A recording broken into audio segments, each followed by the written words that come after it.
Estamos aqui no nosso podcast Eu Nascia, podcast onde você conhece tudo sobre a comunidade da Companhia Atlética. Você conhece os nossos alunos, os nossos parceiros, nossos personal trainers, nossos professores. Então, se você quer saber mais sobre a nossa comunidade, não esquece de se inscrever aqui no nosso canal, porque toda semana a gente tem conteúdos novos. E hoje eu tenho uma honra de receber aqui um dos mais premiados atletas de natação do Brasil. Estamos aqui com o Diogo Iabe. Diogo, que prazer enorme te receber aqui com a gente no nosso podcast. Bom dia, Mônica. Muito bom estar aqui para conversar um pouco de natação, conversar aí das novidades.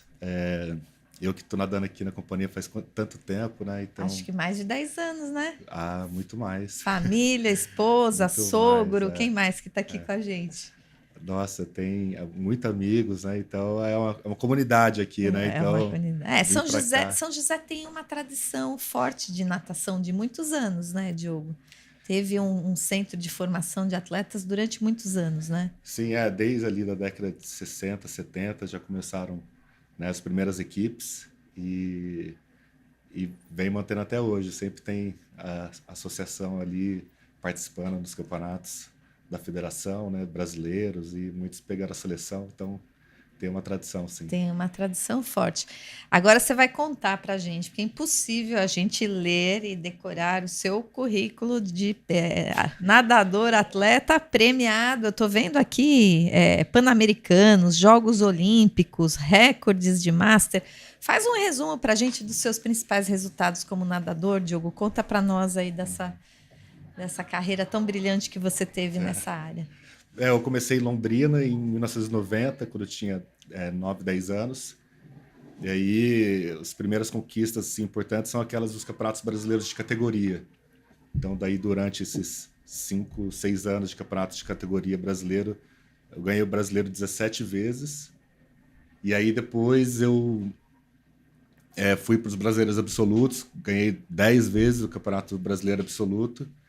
E onde eu cheguei no meu auge foi mais ou menos em 2002, 2003, que na época eu bati o recorde sul-americano do Ricardo Prado, que durava 20 anos, e consegui logo depois o índice da Olimpíadas de 2004. Então, esse foi assim meu ápice, vamos dizer. Depois mantive na seleção brasileira mais 8 anos, e contando todos esses anos de seleção brasileira, que foram 13, eu fui para 3 Pan-Americanos, ganhei uma medalha em revezamento, fui para os Jogos Olímpicos, Campeonato Mundial de curta, de longa. Na de curta eu fui semifinalista. E então consegui participar de Universiades, Mundial Militar também, ganhei 2 ouros. Universiades, que é o Mundial Universitário. E participei também da Liga Universitária Americana, também indo até o Campeonato Nacional, que é muito forte, então foi uma conquista grande. Ganhei alguns campeonatos nacionais assim na Europa também, como o Campeonato Holandês, medalha no Campeonato Espanhol, medalha em alguns campeonatos importantes na Europa quando a gente estava morando lá. Mas os principais foram... sempre a gente falar das Olimpíadas, acho que já dá para resumir bastante a carreira. Com certeza, só de chegar lá já é uma vitória incrível. Mas mesmo depois disso tudo, você me falou que tem alguns recordes ainda como Master. Sim, Master é a partir dos 25 anos, e aí a partir, da verdade, dos 30 eu comecei a participar, e aí a cada 5 anos muda de categoria. Então... eu participei já da categoria de 30, 35 e 40 mais. Esse ano eu mudei para 45 mais. Então faz 3 meses que eu mudei de categoria. E aí nessas categorias mais novas, agora eu consegui bater 5 recordes mundiais. Diogo, conta para nós qual que é o segredo. Como que as pessoas nesse esporte que é a natação conseguem nadar e competir até os 70, 80 anos. Vira e mexe, a gente encontra aí notícias, né? Sai na televisão, senhores de 80 anos, senhoras de 90 anos já quebrando novos recordes e pessoas que nadaram a vida inteira. Qual que é o segredo dessa energia toda e dessa capacidade que as pessoas têm dentro desse esporte da natação? Para falar a verdade, eu não sei muito bem, não, porque ainda sou meio novo, assim, para falar essa resposta. Porque... Mas você convive nesse meio, né? Mas eu falo assim, eu vejo o pessoal mais velho nadando, eu também faço essa mesma pergunta um pouco. Porque tem gente que gosta tanto de natação, assim, para mim, gosta muito mais que eu, né? Então, aquela pessoa que vive a natação por tantos anos, né? Eu, como fui atleta profissional, né? Acho que a maioria, com certeza a maioria é amador nesse meio de master. Sempre tem aquela história que o atleta profissional depois meio que dá o burnout. Não quer nunca mais ver a piscina. E isso acontece com muita frequência. Então, assim, nadadores que nadavam comigo, um percentual de talvez 1% nada master. Entendi. Então, assim, talvez eu possa responder por ser parte desse 1%. Tá. 99% nunca mais nada o master. Eles param. Então, assim, para mim, eu posso acho que falar por mim. Para mim, o esporte tem que ser, para mim, é muito mais fácil eu continuar tendo um objetivo. Então, se eu vier, você tem que nadar só pela qualidade de vida, não pra funciona você, muito para não. mim. Então, a mente do atleta mesmo. Estamos em março, em dezembro, qual que é o seu você coloca objetivo? sempre... E essa não deixa de ser uma dica, você vai sempre atrás de uma meta. Isso, você tem que emagrecer, então vamos emagrecer. Você tem que comer bem para sentir bem no treino, então vamos comer bem. Você tem que dormir bem, então vamos dormir bem. Então, tudo na sua vida muda em prol de um objetivo. E isso faz a mágica acontecer, de você sentir bem, de ter saúde. Ou seja, o Diogo Iabi é movido a metas. Você coloca lá um horizonte e aí você se propõe a alcançar e só vai. Pelo menos na natação, eu sou assim. Diogo, eu acho que a maioria das pessoas não faz ideia do que é necessário dentro de uma piscina para ter um índice olímpico. Como é que é a rotina de treino de um atleta nesse nível? Assim, a rotina do atleta, assim, o processo até chegar na Olimpíadas, eu que cheguei relativamente tarde, com 24 anos, então foram 14 anos, não só ali perto dos anos olímpicos que eu fui, mas todos os últimos 10 anos antes da Olimpíadas foram muito intenso, assim, para conciliar tudo que você precisa fazer além da natação. Então, né, você tem que curtir ali, né, sua adolescência, curtir a sua juventude, você tem que estudar, você tem que ter um papel na sua família. E junto a isso, ter que treinar, sei lá, 10 quilômetros, 4 horas por dia, e ter uma rotina de competições também grande, sem saber também o resultado, e também às vezes passar 1 ano, 2, 3 anos sem melhorar o tempo, é muito desgastante, é muito pesado, assim, então, assim, você tem que estar realmente gostando do processo, tem que estar gostando muito do esporte, tem que estar curtindo cada dia esse processo, porque se você ficar só também focado no seu objetivo, isso acaba te prejudicando para buscar o objetivo, que você fica muito tenso, muito travado, né?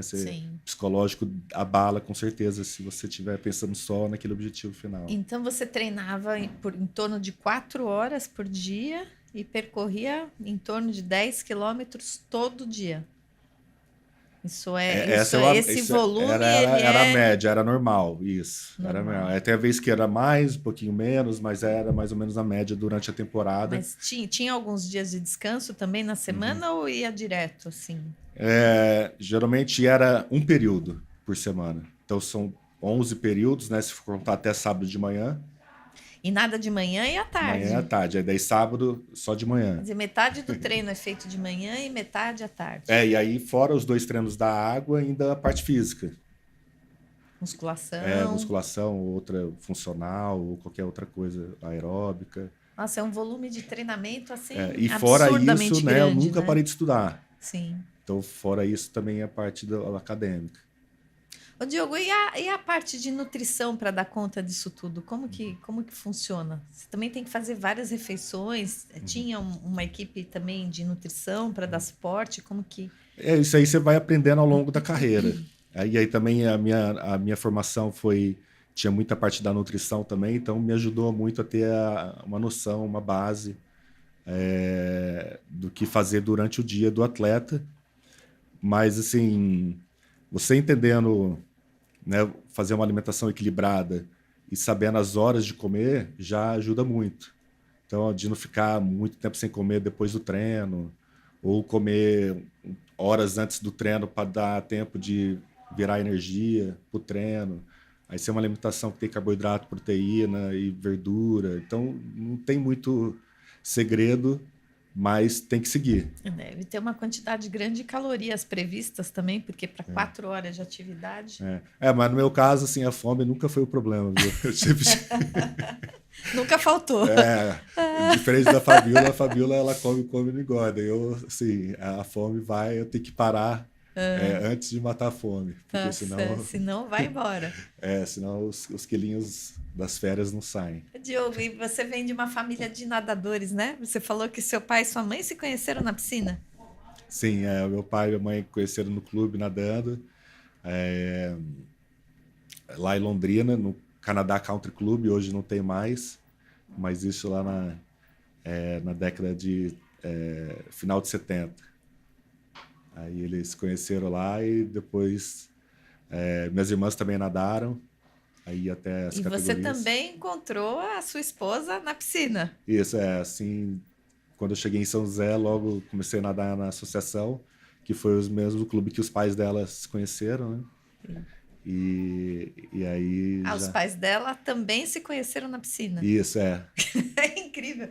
Então, a gente não falou aqui, mas o Diogo é casado com a Fabiola Molina, que também tem uma porção de resultados. Inclusive, ela já foi nossa entrevistada, né? Vocês podem depois procurar aqui a entrevista com a Fabiola, fantástica.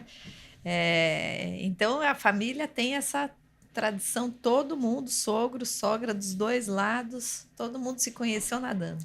Sim, e a criançada também. Nossa, adora água desde que... Nossa criançada, né? Minha e da Fabiola, temos 3 filhos. Vocês têm 3 filhos. Que idade eles estão, Diogo? Estou com 10, 7 e 3. E todo peixinho já. De 7 quase fazendo 8 esse mês que vem. E aí sempre gostaram de água desde pequena. Os 3. Incrível. Diogo, hoje, em termos de negócios, você também trabalha com grupos de nadadores, né? Sim. Conta pra gente o que você faz. Então, depois que eu me formei nos Estados Unidos, eu fiquei um tempo de atleta profissional, aí fiquei um tempo na Europa, e quando eu voltei para o Brasil, né, pensando no que poderia fazer para retornar, né, a nossa experiência para as pessoas novas no esporte, na natação. E aí a gente pensou... eu e a Fabiola, no caso, nós nos formamos nos Estados Unidos com bolsa de estudo.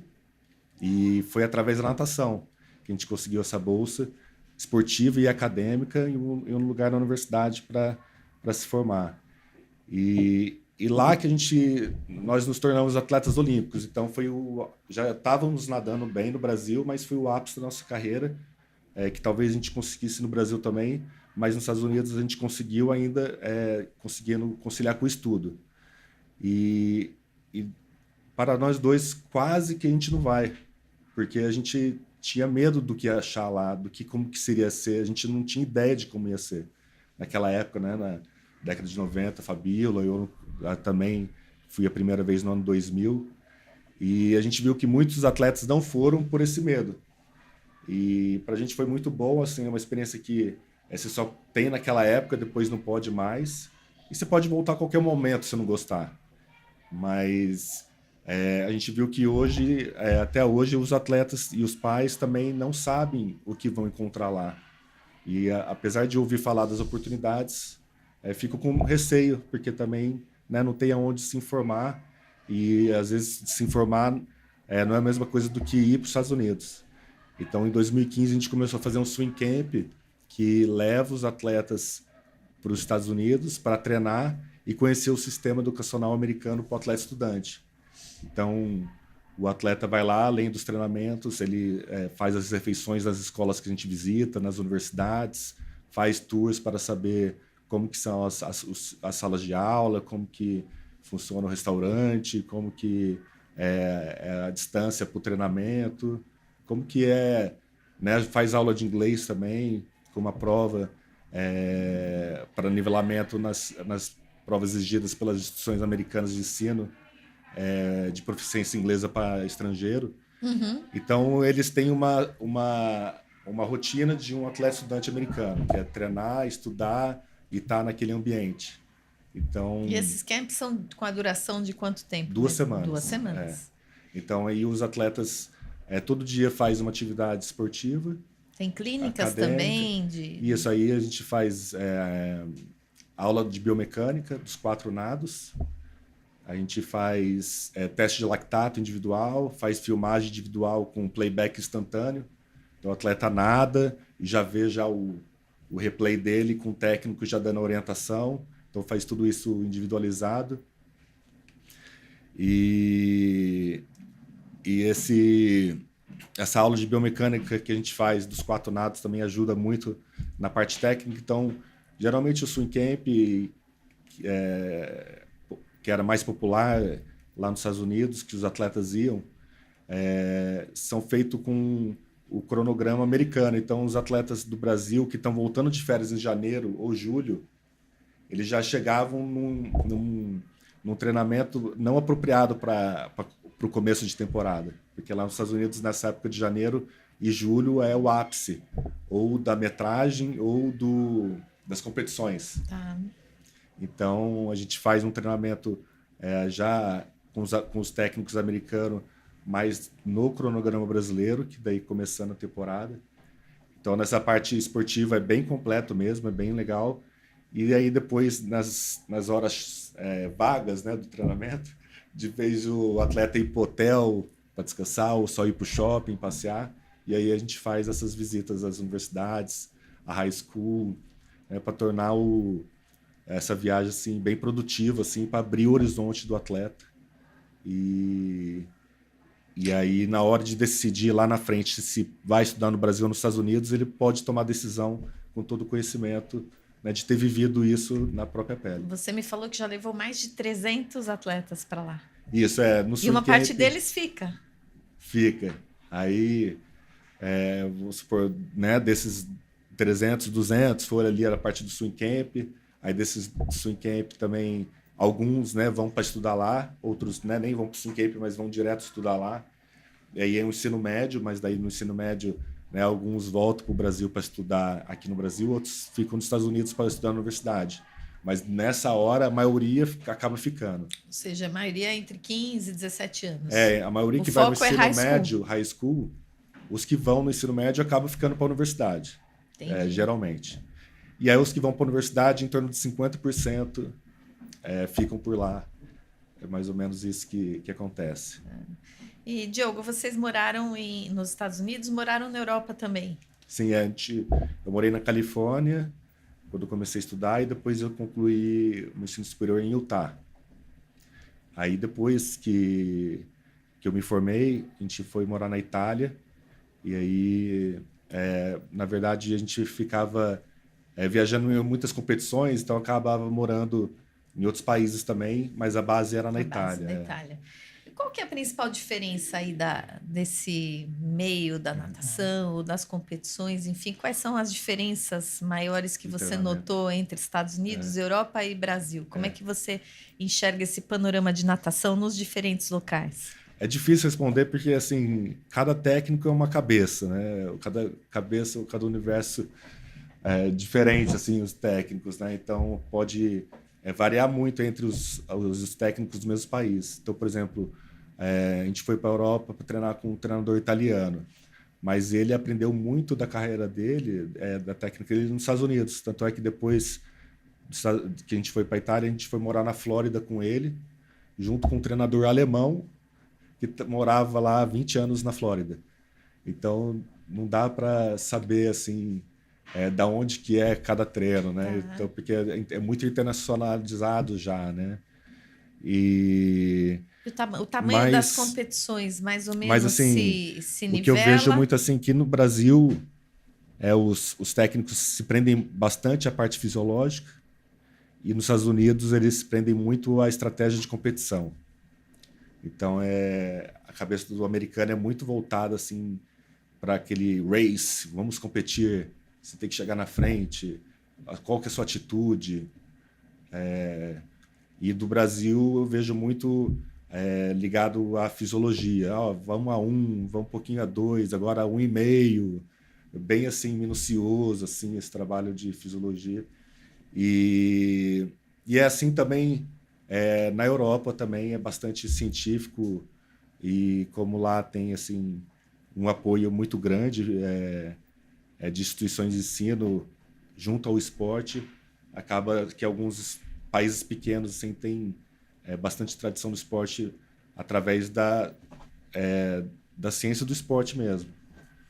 Então é difícil responder, mas A gente que não participa desse mundo, né, específico da competição de tão alto nível, a impressão que a gente tem é que a partir de um certo ponto a competição ela se torna muito mental, né? Nesse momento onde o milésimo de segundo vai fazer diferença, eu imagino que fisicamente talvez todos estejam muito próximos. E o que vai fazer diferença talvez seja a questão do foco, da concentração, dessa competitividade, enfim, até pela própria resiliência que você precisa ter para chegar nesse topo, né? Você sente também que você, como viveu as duas escolas, né? Claro que a fisiologia vai te levar lá, mas para você conseguir aquele milésimo de segundo, talvez o preparo mental seja tão importante ou até mais importante. Sim, o programa de natação assim o programa de natação que é muito bem estruturado leva a ter uma cultura no país que faz com que os atletas tenham até essa parte psicológica mais forte. E com certeza a parte psicológica ajuda o atleta desde o começo, desde os primeiros anos de natação. E né, a gente vê os atletas assim que de primeiro mundo tomando muita vantagem sobre os atletas assim, de terceiro mundo nessa parte psicológica, né? Eu vejo dessa maneira porque o treinamento assim é aberto para todo mundo meio que já com o mundo globalizado, né? Todo mundo já meio que tem acesso ao que os outros fazem. Então, vamos supor, se a gente pegar o treino do Michael Phelps e aplicar em um outro atleta, não vai dar certo. Tem que ser adaptado para que dê melhor ainda naquele atleta que está sendo aplicado o treino. Então, eu vejo muito assim que para o atleta que do terceiro mundo, aquele resultado tem um significado muito maior na vida dele do que para o atleta do primeiro mundo. O atleta do primeiro mundo, às vezes, aquilo lá é só mais um jogo. Aquilo lá ele está se divertindo mais, ele está mais tranquilo, porque ele sabe que ele já se formou, ele sabe que ele tem assim, uma condição financeira já boa, já tem um futuro encaminhado, já tem um caminho. Sendo que o atleta brasileiro muitas vezes está ali na decisão, para ele aquele saque que ele vai dar, ou aquele de vôlei, vale a vida dele. Nossa, se eu ganhar esse jogo, meu patrocínio... Toma um peso muito forte, vai mudar minha vida, eu vou mudar a vida da minha família... então isso aí acaba trazendo um ego racional muito grande e acaba travando ali naquele ponto importante. Então acho que essa pergunta do fator psicológico é fundamental, assim, desde isso que está enraizado dentro da pessoa, até aquilo do atleta estar usando técnicas que ele possa conhecer para mudar isso, né? Mas com certeza tudo influencia.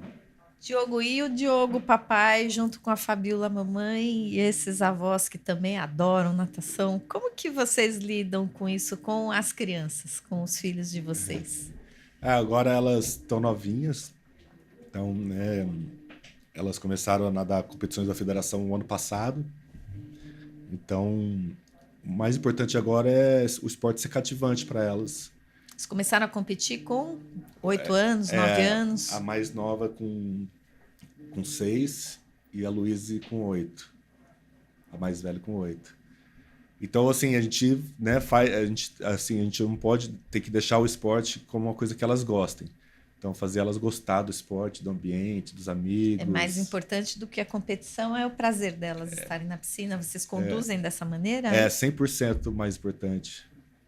Tá, agora... porque a gente vê, às vezes, quando tem muita pressão, inclusive dentro da família, a criança, quando passa pela adolescência, muitas vezes ela larga, né? Aí Porque cai ela não naquilo que eu te está falei. confortável. Que ela vai estar com a pressão, que aquilo assim... nossa, natação é muito importante para mim, né? A minha família dá muita importância para esse, é o foco principal, dá muita pressão. Então cai naquele problema lá do terceiro mundo, do primeiro de mundo que eu estava falando. A criança, né, acaba não se divertindo, acaba vendo que aquilo lá é uma obrigação e aí uma hora explode. Você pessoalmente acha que qual seria a melhor idade para começar a levar a sério mesmo, assim, falar, não, eu decidi que eu quero ser atleta, eu quero ir para esse caminho, enfim, com que idade que seria desejável a criança ou adolescente começar efetivamente nesse mundo da competição? Vai um processo, talvez, assim, progressivo. É uma pergunta difícil de responder e também processo progressivo que depende também de criança para criança. Sim. Mas eu acredito assim que a partir dos 9, 10, 11 anos é uma faixa que a criança assim, já tem que estar levando a sério. Em algum momento dessa faixa, assim, tem que virar a chavinha e falar, não, vou levar a sério para... Aí vai aumentar a chance dela na natação. Se tiver acontece tardios? Acontece. Uhum. Meu filho ainda está nadando devagarzinho, lá por 13, 14 anos começar a nadar mais rápido. Tem muita gente que a gente chegou na seleção brasileira, chegou medalhista de mundial e começou mais tarde. Uhum. Então tem exceção. O Fernando Scherer, por exemplo, começou mais tarde. Entendi. Foi medalhista olímpico, né, de 50 livre. Mas é mais raro daí. Sim. Então, geralmente, assim, ali 8, 9, 10, 11 é mais ou menos onde a maioria começa a treinar mais intenso, mais focado, né? E aí vai aos poucos. Aqui na companhia, a gente, até os 9, 10 anos, a gente gosta muito que as crianças aprendam a nadar corretamente, né? Um gesto técnico bem caprichado, né? Não colocar tanta pressão, fazer com que a criança se divirta, que ela goste, que ela aprenda tudo de uma forma bem lúdica, Isso aí. né? Com muita brincadeira, com os amigos junto, enfim, justamente para desenvolver, né, esse gosto, esse prazer pela atividade física, em especial pela natação. Isso. E a gente considera que realmente aí, depois dos 9, 10 anos, aí sim, aquelas crianças que tiverem esse interesse, esse foco, que sejam encaminhadas para um ambiente mais competitivo, né? Sim, isso aí pode ser feito até 11 anos, 12 anos, né? Acho que cada um tem um... E aí a criança vai crescendo, já vai se tornando um adolescente, e aí sim ela começa os primeiros passos numa competição com mais... É bom, assim, nessa época é bom, assim, como vocês têm aqui o acompanhamento, uma metodologia, então, assim, ter um olhar mais atento, individualizado nesse progresso. Sim. E aí cada um tem o seu ritmo de desenvolvimento, né? Uns começaram mais cedo, outros começaram mais tarde. Alguns têm mais facilidade, outros não. E também como que é a vida da família, né? Se assim tem facilidade de levar no clube, não tem, né? Cada um tem no momento. As competições, os finais de semana, tem todo um dispêndio aí de tempo, né? Acompanhamento, estar bem próximo, tudo isso também influencia. Diogo, agora a pergunta é de cunho mais pessoal e talvez até filosófico, né? Por que a natação? Agora você vai falar ali com aquela pessoa que está ali em casa, né? Que talvez não esteja praticando atividade física, ou se nadou faz muito tempo, enfim.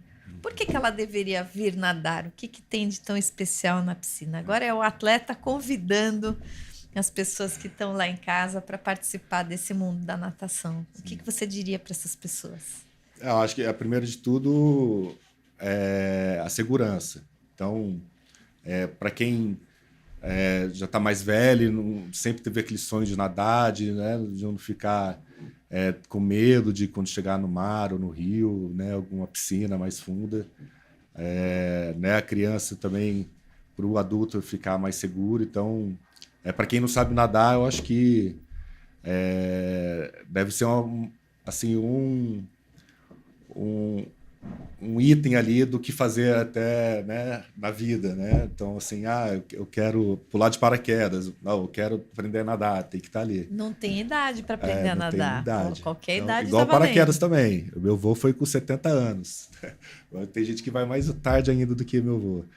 E aí, para quem já sabe nadar, né, e vê a natação como uma atividade possível para fazer, o relaxamento que a natação pode causar depois que você tem mais intimidade com a água e saber que a natação é um esporte que, tecnicamente, você pode melhorar a cada sessão de treinamento. Porque, diferente do ar, ali quando você está na água, você está imerso à água, e a água, como ela é multifacetada, qualquer movimento diferente que você faz vai dar uma diferença na sua propulsão, na sua velocidade e no seu conforto, economia de estar nadando. Então, apesar de as pessoas falar, às vezes é muito chato, que eu fico lá olhando para baixo, contando azulejo, mas, na verdade, se você prestar bem atenção, cada braçada pode estar mudando a sua forma de nadar. Então, você não pode fazer isso com alguma corrida ou com caminhar, né? Porque é mais difícil, né, mudar tanto, igual na natação, que cada dedinho que você muda, ou cada ângulo que você muda da cabeça levantado, ou como que você entra com a mão na água, ou da maneira que você puxa, pode ficar falando, né, que tudo traz uma eficácia maior, os cuidados, né, os detalhes. Sobre os tópicos, né? Dá para ficar falando horas sobre tudo que pode ser mudado na natação, e são 4 estilos ainda, fora o nado submerso, filipina, né, a golfinhada, né, treinos de pena. Então, assim, são muitas treinos de palmar, são muitas variáveis e que você pode ir melhorando ao longo da vida. Cada De repente, detalhe vai fazendo a diferença. Isso, e a sensação é diferente de outro tipo de esporte pela falta da gravidade, né, que você está ali sem gravidade, sem impacto, e você pode fazer treino de força, pode fazer treino, né, aqui na companhia tem paraquedas ali, palmar, né, isso aí já pode ajudar a pessoa a variar o treinamento também, fazer força, fazer potência, né, além do aeróbico, ou de um treino mais aeróbico intenso ou não. Então dá para mudar bastante o treinamento, né, ao longo do tempo, para que fique um treinamento que você sinta os resultados. Então fica fácil você estar aprendendo muito com o esporte. Então, se tem ali o interesse, realmente as pessoas que fazem a natação, né, o feedback que a gente tem ao longo do prazo é isso, é tudo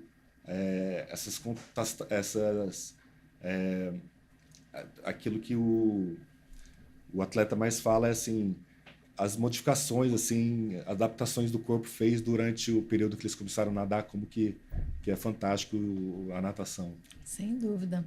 Diogo, já a gente vai terminando por aqui. Então, para você que está aí em casa nos vendo, vejam quanta coisa interessante, né, que o Diogo trouxe para a gente. A gente tem aí a questão do empuxo, da pressão hidrostática, tudo isso facilita demais, diminui o impacto do seu corpo lá com o solo. Você consegue nadar numa posição horizontal, que é tudo de bom para o sistema circulatório, para o coração, para os pulmões, né? Enfim.